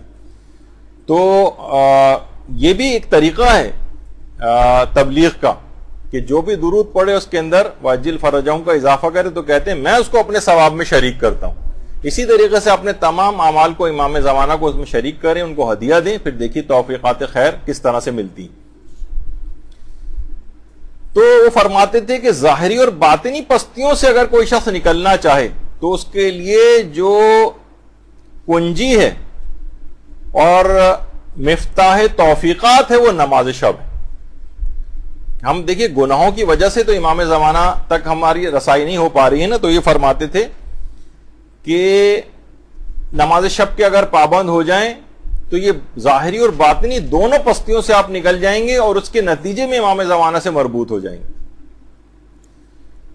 تو دیکھیے اصلاً یہ کہ بعض اوقات ہم اس بات کو سمجھتے نہیں ہیں، کیونکہ جب تک توبہ نہیں کریں گے گناہوں سے تب تک امام زمانہ کے لیے تیار نہیں ہو سکیں گے. یہی تمام علماء اب تک کہتے آئے ہیں کہ واحد طریقہ گناہوں سے اپنے آپ کو بچانا ہے کہ جس سے امام زمانہ کے ہم قریب ہو سکتے ہیں. توبہ اگر کر لیں گے، بعض اوقات ہم اپنے طور پر یہ سوچتے ہیں کہ کہاں ہم کیسے امام زمانہ کے قریب ہو سکتے ہیں. اپنے آپ کو بہت انسان بعض اوقات کمتر سمجھنے لگتا ہے اور گناہوں کے باعث سمجھ میں بھی یہی آتا ہے. لیکن اگر وہ اپنے اندر حقیقتاً انسان کے اندر اتنی استعداد رکھی گئی ہے، اگر وہ چاہے تو خود کو اعلیٰ علیین پر لے جا سکتا ہے پرواز کر کے، اور یہی انسان اگر قوس نزولی کے اوپر اتر آئے تو یہ اسفلا سافلین کی اتھاہ گہرائیوں کے اندر جا گرتا ہے، بلکہ جانوروں سے بھی پست ہو جاتا ہے. دیکھا جائے تو کتے اور سور جو ہیں یہ ہمیشہ جہنم میں نہیں رہیں گے، بلکہ جہنم میں آئیں گے ہی نہیں. لیکن جو شقی اور ظالم ہیں یہ اتنے پست ہو گئے ہیں کہ کتے اور سور بھی جہنم میں نہیں آ رہے، لیکن یہ ہمیشہ جہنم کی آگ میں جلیں گے، اتنے زیادہ پست ہو جائیں گے. تو اگر کوئی شخص اس ترک گناہان کرے، اپنی اتنی کردار کے اندر بلندی پیدا کرے، تو بڑی کرامات کا ظہور اس سے ہونے لگتا ہے. آپ نے سنا ہوگا آیت اللہ سید عبد الکریم حائری جنہوں نے حوزہ علمیہ قم کو قائم کیا تھا، وہ یہ فرماتے تھے، یعنی اتنی استعداد و صلاحیت پیدا ہو گئی تھی، وہ فرماتے تھے اگر کوئی شخص میرے پاس تھوڑی دیر بھی وقت گزار لے تو میں یہ جان لیتا ہوں کہ اس میں کتنی علمی صلاحیت ہے، کتنی قابلیت ہے، کتنا اس نے درس پڑھا ہوا ہے، اس کی دینی معلومات کتنی. تمام علماء حتیٰ کہ عرفا تک کا یہ کہنا ہے کہ یہ دعویٰ کرنا آسان نہیں ہے. کوئی بہت بڑے مقام پر فائز شخص یہ دعویٰ کر سکتا ہے، کسی کو دیکھے اور اس کی علمی صلاحیت کا پتہ چلا لے.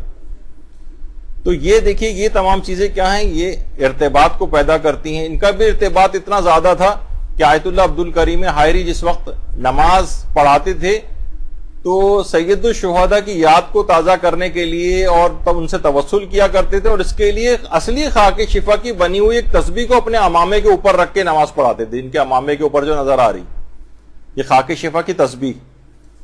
تو ائمہ سے توسل کے ساتھ وہی تھا نا، جیسے آپ کی خدمت میں بھی اس سے پہلے بیان ہوا کہ بارگاہ خداوندی میں حاضری تو کسی بزرگ کے ساتھ سہارا لے کر اسی بارگاہ میں حاضری ہوگی تو اکرام ملے گا وہاں پر، اور کمیاں ہماری جو ہیں اس کے باوجود ہمیں قبول کیا جائے گا.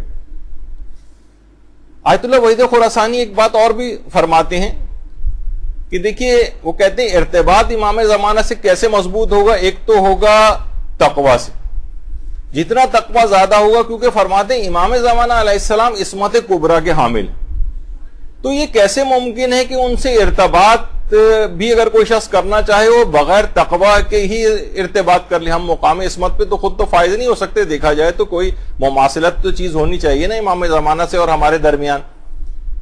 ایک گناہوں کے اندر مبتلا غلاظتوں کے ساتھ اور ایک پاک و پاکیزگی کی انتہائی صفات کے حامل شخص سے کیسے ان کا آپس میں تعلق و خاطر ہوگا.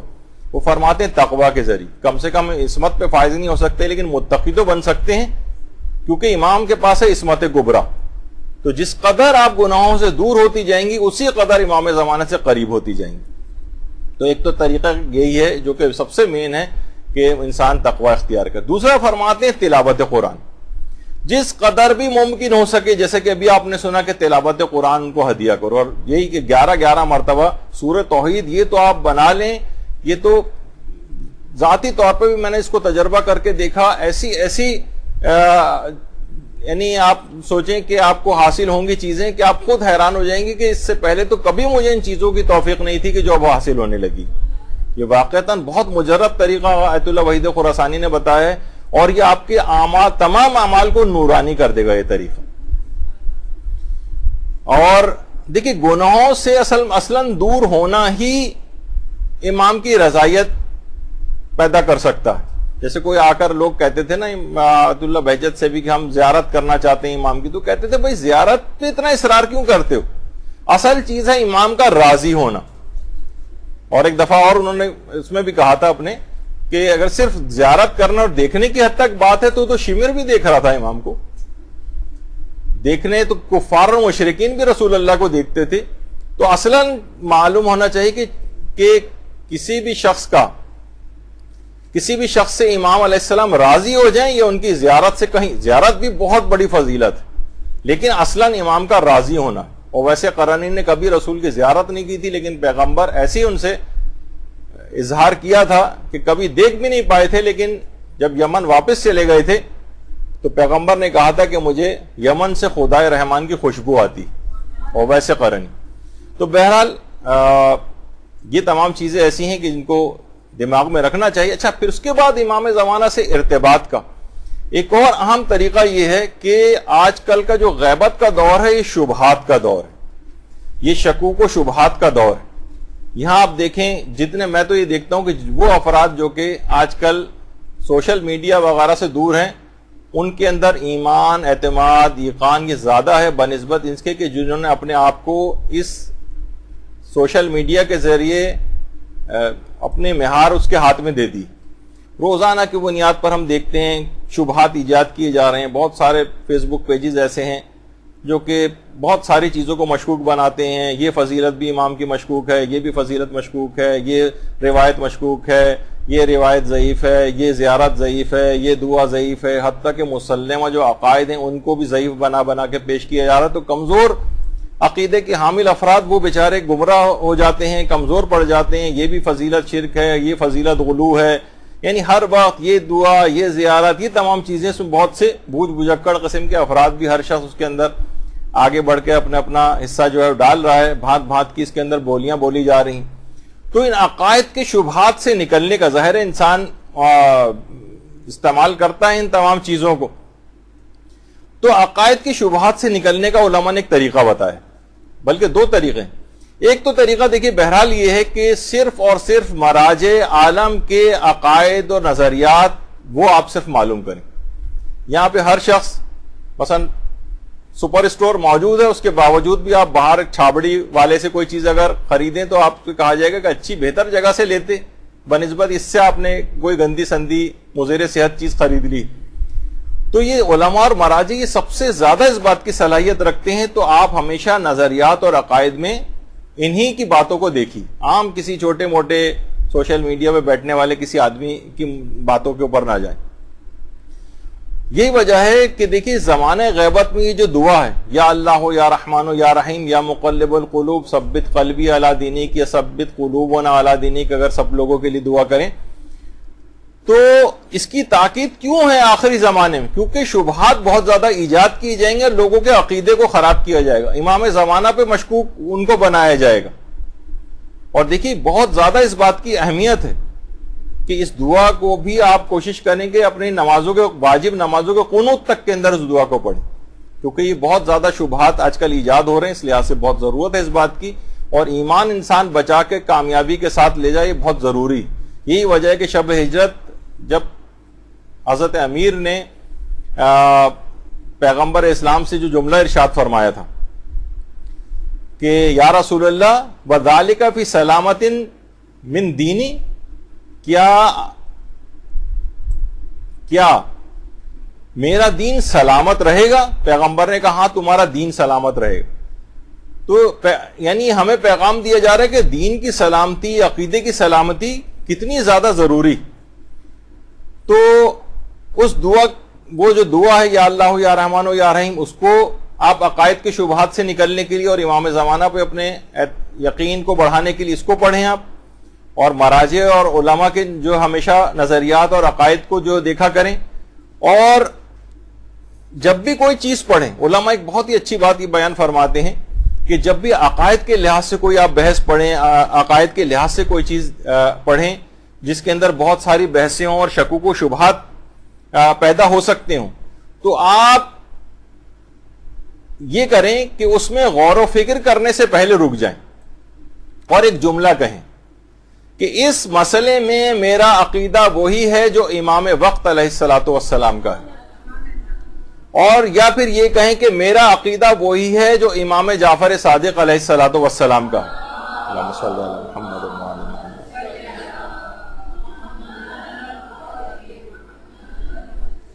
اس کے بعد آپ غور و فکر کریں تو اس کے بعد کوئی شبہات ایجاد نہیں ہوں گے اور آپ کوئی غلط عقیدہ نہیں بنا سکیں گی، اور آپ کا عقیدہ بالکل محفوظ ہو جائے گا اور اس کا بیمہ ہو جائے گا. یعنی ایک جملہ کہیں ہمیشہ عقائد کی بحثوں کو پڑھنے سے پہلے ہی کہ میرا عقیدہ وہی ہے اس مسئلے میں جو امام زمانہ کا ہے، یا میرا عقیدہ وہی ہے جو اس مسئلے میں جو امام جعفر صادق کا ہے. پھر آپ دیکھیں گے کہ عقیدہ بالکل محفوظ ہو جائے گا. اب غور و فکر کریں تو کبھی گمراہ نہیں ہوں. بہت سے علماء اور مراجع اپنے استفتاحات میں ان جملوں کو استعمال کرتے ہیں. تو اچھا، اب ہمیشہ یہ بات یاد رکھ لیں، علماء یہ بھی بات کہتے ہیں کہ امام زمانہ پر اپنے اعتماد کو بڑھانے کے لیے ضروری ہے کہ اپنے ماضی کے لحاظ سے تو آپ چھوڑ دیجئے، اپنے صرف حال اور مستقبل پہ نگاہ رکھیں. جتنی پہلے مثلا ہو سکتا ہے بعض اوقات دماغ میں آتا ہے میں نے اتنی نمازیں پڑھ لی ہیں اور اتنے حج کر لیے ہیں اور اتنے روزے رکھ لیے ہیں. شہید مطہرک جملہ بڑا اچھا فرماتے تھے، یہ نہ دیکھو کہ تم پہلے کیا تھے، یہ دیکھو کہ ابھی کیا ہو اور آئندہ کیا کرو گے. اور بہت سی علماء نے اس کی بڑی مثالیں دی ہیں، جیسے کہ واقعتاً انسان کو ڈرنا چاہیے، ہمیشہ اپنے حال کو مد نظر رکھیں کہ آپ اس وقت کیا ہیں. فرماتے ہیں کہ زبیر بن عوام، جس کو سیف الاسلام بھی کہا جاتا ہے، آپ حیران ہوں گی کہ یہ وہ شخص تھا کہ جس نے سب سے پہلے جب حضرت زہرا کے اوپر حملہ ہوا تھا اور ضربت جب لگی تھی تو یہ واحد شخص تھا کہ جس نے اس وقت تلوار میان سے نکالی تھی اس وقت. اچھا، ایک بات بیچ میں اور بتا دوں علماء اور مراجع سے، اکثر یہ لوگ یہ سوال کرتے ہیں اور غیر بھی سوال کرتے ہیں کہ حضرت امیر اس وقت کہاں پر تھے. تو بس مختصر سا بھی بیان کرتے ہوئے جاؤں کہ آیت اللہ صادق روحانی سے بھی جب یہ سوال پوچھا گیا تو کہا کہ حضرت امیر اس وقت وہاں پر موجود نہیں تھے. جب یہ واقعہ ہوا حضرت امیر گھر کے اندر موجود نہیں تھے. تو تفصیل اس کی اور ہے، ورنہ لوگ کہتے ہیں کہ کیسے ممکن ہے کہ ان کے سامنے ان کی زوجہ کے اوپر جو ہے وہ حملہ ہو اور حضرت نے کچھ نہ ان کو بچایا ہو. خیر، تو اس شخص نے سب سے پہلے تلوار نکالی تھی، یعنی اس کا ماضی دیکھیے کیسا تھا. اور یہ کہا جاتا ہے کہ اسلام کے لیے اس نے اپنی دولت کے منہ کھول دیے تھے، اور بلکہ ابتدائی خلافہ کی اس نے کوئی وہ نہیں کی تھی بیعت، یہاں تک ماضی اس کا شاندار تھا. اور اس کے بعد کیا ہوا، حال کے اندر کیا ہوا، جس وقت اس نے یہاں تک عہد شکنی کی امیر المومنین سے، اور جنگ جمل میں طلحہ اور زبیر اور جو جنگ کرنے والے افراد آئے تھے ان کے ساتھ جا کر مل گیا، یہاں تک کہ جنگ جمل میں ہی مولا کے لشکر کے ہاتھوں قتل ہو گیا. یعنی ماضی کیسا تھا اور اس نے اپنا کیا حشر کر لیا. شمر کے متعلق کیا کہا جاتا، ابتدا میں یہ امیر المومنین کی فوج کا سپاہی تھا، صفین میں مولا علی کے ساتھ لڑا تھا، اور اس کے بعد انجام کیا ہوا شمر کا. اسی طریقے سے عمر ابن سعد ملعون، عاشور کے دن اس نے فجر کی نماز پڑھی تھی اور اس کے بعد کہا تھا میں قربتاً اللہ خیام حسینی کی طرف پہلا تیر چلانے والا میں ہوں. قربتاً اللہ کہہ کے تیر چلایا تھا. یزید کے ساتھ آنے والے کتنے سپاہی ایسے تھے کہ جو کہ نماز اور روزے کے پابند تھے. اور ہشام کے بعد جب ولید خلیفہ بنا ہے، یعنی اتنا زیادہ بظاہر دیندار تھا کہ ہر وقت قرآن سے فال نکالتا رہتا تھا. ایک دفعہ سورہ ابراہیم کی آیت نکل آئی تھی، وَخَابَ كُلُّ جَبَّارٍ عَنِيدٍ، ہر ظالم و سرکش نے نقصان اٹھایا ہے، فال نکالی اس نے. تو اس ملعون نے اس کے بعد قرآن کے اوپر تیر مارنے شروع کر دی اور کہا کہ مجھے ڈراتا ہے جابر اور سرکش، کہہ کر قیامت کے دن خدا کے سامنے جب جائے تو جا کر پیش ہو کر کہہ دینا کہ ولید نے مجھے پارا پارا کیا. اور یہ وہ ملعون تھا کہ حضرت زید کے جو فرزند حضرت یحییٰ تھے انہوں نے اس کے زمانے میں خروج کیا تھا، تو اس نے ان کی لاش تک کو جلوا دیا تھا. تو ماضی آپ نے دیکھا اس سے پہلے کیا تھا، اس کے بعد ان لوگوں کا کیا انجام ہو گیا. اور اس کے مقابلے میں کتنے افراد ایسے تھے کہ جن کا ماضی داغدار تھا لیکن انہوں نے اپنے حال کو اچھا کر لیا. زہیر ابن قین ابتدا میں عثمانی مذہب رکھتے تھے لیکن حال انہوں نے درست کر لیا، امام حسین کی نصرت کی اور یزیدی سے حسینی قرار پا گئے. حضرت حور کی مثال سامنے ہے، یزیدی فوج کے کمانڈر تھے، امام حسین کا راستہ روکا تھا لیکن اس کے بعد امام حسین کی نصرت کی اور حسینی بن گئے. یہی وجہ ہے کہ امام خمینی بھی یہ بات فرماتے تھے کہ دیکھو حال میں ماضی کو مت دیکھو، حال اور اپنے مستقبل کو ہمیشہ دیکھا کرو. معیار انسان کا حال ہے اور اس کا اختتام. ماضی اگر داغدار بھی ہو تو توبہ کرو، اس سے نجات حاصل کرو، اور اس کے بعد کیونکہ فرماتے ہیں کہ چاہے ماضی کسی امام زادے کا ہی کیوں نہ ہو، جیسے چھٹے امام کے بیٹے عبداللہ افتاح سگے بیٹے تھے لیکن دعویٰ امامت کر لیا، مردود قرار پا گئے. اور زہیر اور حور کی طرح سے داغدار ماضی بھی ہے لیکن حال کو اچھا کر لیا، کردار کو اچھا بنا لیا، تو آپ نے دیکھا کہ کتنے بڑے مقامات کو حاصل کیا.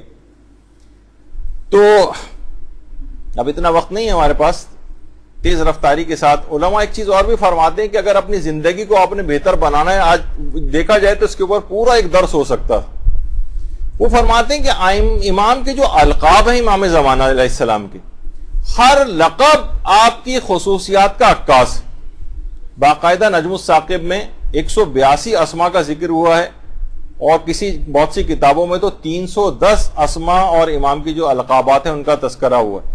علماء فرماتے ہیں کہ اگر آپ امام کے جو القاب کی خصوصیات کو اگر آپ دیکھ لیں تو ہر لقب آپ کی خصوصیات کا عکاس ہے. اور انسان اگر چاہے واقعتاً تو اپنی زندگی کا نصب العین اس کو قرار دے سکتا ہے. امام کا ہر لقب ان کے منتظرین کو زندگی گزارنے کا طریقہ سکھاتا ہے. ہر لقب مثلا یعنی دیکھا جائے تو علماء فرماتے ہیں امام کے القاب زمانے غیبت میں زندگی گزارنے کا روڈ میپ ہے. امام کے القاب مثلا القائم، گناہ اور ظلم کے خلاف قیام کرنے والا. ہم بھی اگر گناہ اور ظلم کے خلاف قیام کریں گے تو امام کے ساتھیوں کے اندر شمار ہوں گے، یعنی ہمارے لیے روڈ میپ بن جائے گا. منتقم، انتقام لینے والا. دیکھیں اگر تعصب اور نفسانیت کی بنیاد پہ انتقام لیا جائے تو مذموم ہے، لیکن اللہ کے لیے. اسی طریقہ سے مثلا غریم امام کا ایک لقب ہے، قرض دار. غریم یعنی اپنے اوپر احکام خداوندی کو امام قرض دار کی طرح سے سمجھتے ہیں. جس طرح قرض دار ہمیشہ بے چین رہتا ہے کہ میں اپنے قرضے کو کیسے ادا کروں، اس طریقے سے امام بے چین رہتے ہیں. اس وجہ سے ان کا ایک لقب غریم ہے. تو ہمیں بھی چاہیے کہ ہم اپنے گھر پر اپنے خود پر خدائی احکامات کو نافذ کرنے کے لیے ہمیشہ بے چین اور بے قرار رہیں. روڈ میپ ہے، القاب کو دیکھیے، اپنے اوپر نافذ کر لیجئے اس کو. یہ بھی وجہ ہے کہ آیت اللہ طباطبائی سے ایک دفعہ کسی نے پوچھا تھا کہ آپ یہ بتائیے کہ ہمیں آخر امام زمانہ کی زیارت کیوں نہیں ہوتی. فرمایا کہ ایسا کرو، چہرے کو دیوار کی طرف کر لو. اس نے چہرہ دیوار کی طرف کر لیا. کہا کہ آپ بتاؤ کہ مجھے دیکھ رہے ہو؟ کہا کہ نہیں. کہا کہ تم نے بھی ہم نے یہ کر لیا ہے کہ گناہوں اور نافرمانیوں کو انجام دے کر مولا کی طرف پیٹ کر کے بیٹھ گئے. اب کیا ہے، اس وجہ سے ہم مولا کی زیارت نہیں کر پاتے. ان کی راہ الگ ہے، تمہاری راہ بالکل الگ ہے. جو راستہ انہوں نے بتایا ہے تم اس کے بالکل برخلاف چل رہے ہو. تو آخر تم پھر کس طرح سے اس کے اوپر یعنی امام کی کیسے تم زیارت کر سکو گے. تو بہرحال امام کے القاب اگر آپ دیکھیں تو وہ اس کے اندر یہ گناہوں سے بچنا جو ہے اس لحاظ سے ابھی آگے چل کر بھی ایک لقب امام کا آئے گا. مثلا مطہر امام کا ایک لقب ہے پاک و پاکیزہ. تو گناہوں سے پاک و پاکیزہ زندگی آپ کو بھی گزارنی. امام کے القاب میں سے ایک لسان الصدق ہے، سچائی کی زبان. ہمیں بھی چاہیے کہ یہ روڈ میپ ہے ہمارے لیے، ہم بھی سچے بن جائیں، جھوٹ سے اپنے آپ کو دور کر لیں. امام کا ایک لقب مجتہد بھی ہے، انتہائی کوشش کرنے والا. دین میں انتہائی کوشش کر کے دکھائیں آپ. امام کا ایک لقب مجہول بھی ہے، جس کی شناخت نہ ہو سکے تو خود کو نمایاں کرنے کی فکر میں نہ رہیں. یا تھوڑی سی بھی عبادت کرتے ہیں تو لوگوں کے سامنے ظاہر کرنا چاہتے ہیں اس کو. امام کا ایک لقب مدبر بھی ہے، تدبیر کرنے والا. ہمیں بھی چاہیے کہ اپنی زندگیوں میں پلاننگ سے کام لیں، دنیا اور آخرت کی چیزوں کو بہتر کریں. مطہر، خود کو پاک و پاکیزہ بنائیں. منتصر، مدد کرنے والا. منتصر چاہیے کہ ہم بھی دوسروں کی مدد کریں. منعم، نعمت بخشنے والا. ہمیں چاہیے کہ لوگوں کو سہولیات و آسانیاں مہیا کریں. کریم، بغیر استحقاق کے عطا کرنے والا. ہمیں بھی چاہیے کہ لوگوں کو عطا کرنے کی صلاحیت پیدا کریں. حلیم، بردبار. ہمیں بھی چاہیے کہ لوگوں کی خطاؤں کو درگزر کریں. اسی طریقے سے امام کا ایک لقب دائی ہے، دین کی پیغام دینے والا، دعوت دینے والا. اور اس طرح سے سابق یعنی نیکیوں میں سب سے سبقت رکھنے والا. یعنی تمام القاب ایسے ہیں جو آپ کو زندگی گزارنے کا روڈ میپ دیتی. کتنے امام کے القاب، اب اتنا وقت بھی نہیں کہ سب کے اوپر گفتگو کی جائے. یہی وجہ ہے کہ امام کی جو ایک زیارت ہے بہار میں، اس میں ہے کہ السلام علیکہ ایھا المہذب الخائف. آپ پر سلام ہوں اے تہذیب یافتہ ڈرنے والے. علماء فرماتے ہیں مہذب اور پاکیزہ شخص کو تو ڈرنے کی کوئی ضرورت نہیں ہے، پھر امام کس چیز سے خائف ہیں؟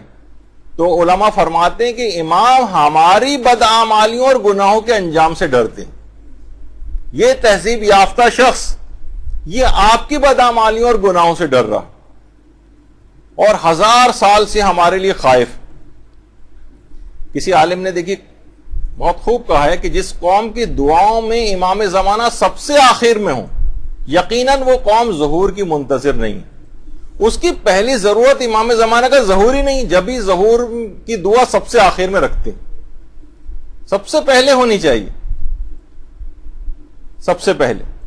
تو بہرحال امام کے لیے خصوصی طور پر دعائیں اور اپنی پرائرٹیز میں امام کو پہلے لے کر آئیں. یہی وجہ ہے کہ آیت اللہ محمد حسین طباطبائی بھی یہ بات کہتے تھے کہ امام اس وقت ظہور کریں گے جب امت ظہور پیدا کرے گی. حضرت آیت اللہ بہجت بھی فرماتے تھے کہ حضرت حجت 1000 سال سے غیبت کے زندان میں گرفتار، 1000 سال سے. اس سے زیادہ ان کی قید اور غربت کیا ہوگی کہ امام کسی آبادی میں جا کر اپنی شناخت نہیں کروا سکتے. ان کے پاس 1000 سال قید زندانی پر اہل ایمان خون کے آنسو روتے ہیں اور فرماتے ہیں ہم وہ گروہ ہیں جس نے اپنے سردار کو خود قید کر کے رکھا ہوا ہے، خود محبوس کیا ہوا ہے. گناہوں کی مسلسل انجام دہی سے انصار کی کمی کو انجام دے کر امام کے ظہور کو ڈیلے کیا ہوا ہے اور امام کی قید کو بڑھایا ہوا ہے. لوگ جمکران جاتے ہیں اور اپنی دعاؤں کو وہاں پر کرتے ہیں. حضرت حجت کے لیے دعاؤں کو سب سے آخر میں رکھا جاتا. اچھا، ایک حکایت ہے، اسی پر ہمارے درس کا آج اختتام بھی ہو جائے گا. اس حکایت کو ایک ایرانی عالم دین نے اپنے ایک درس کے اندر بیان کیا ہے کہ امام زمانہ نے کس انداز سے شکایت کی ہے. تو وہ آپ اس کو دیکھیے اور اسی کے آخر میں. اچھا، اس کے اندر ہلکا سا ایک بیک گراؤنڈ، ایک موسیقی ہے جو غیر لاہوی موسیقی ہے اور وہ سننا جائز ہے آپ کے لیے، تو اس وجہ سے لہٰذا آپ اس کو اگنور کر دیجئے گا. اور اس کے آخر میں پھر دعا امام زمانہ ہوگی، انشاءاللہ اس پر ہمارے درس کا اختتام ہوگا. تو یہ سنتے ہیں. یہ جوان ترمی من میگفت دیوانه شده دیوانه شده بود، خدا شاهده، مثل تخمه رو ماهی تابه که برشتش اینجوری بود میرنزید. من دستشو گرفته بودم گریه میگن میخواست بمیره. چته؟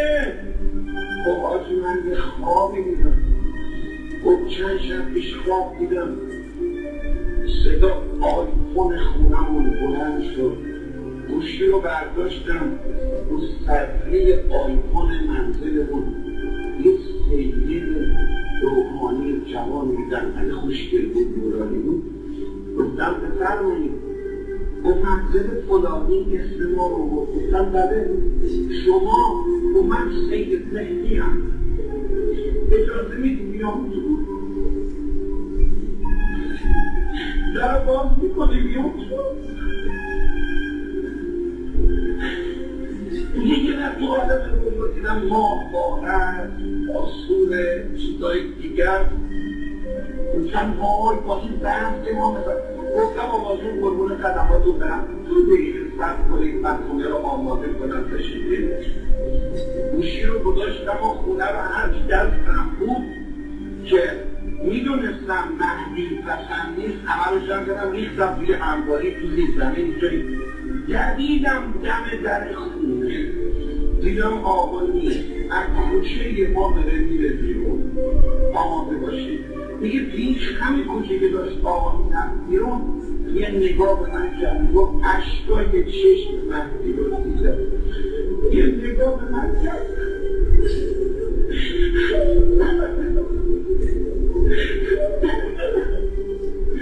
گفت خدا در خونه دار یه نفر من آقام نداره.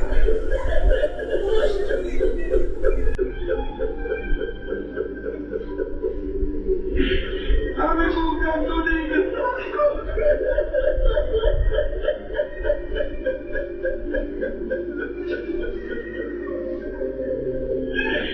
گیزی من اونام ندارم.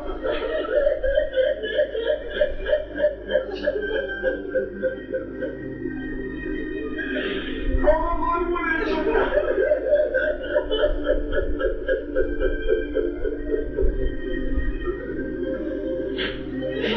ای آقای بیکر، ای آقای تنها،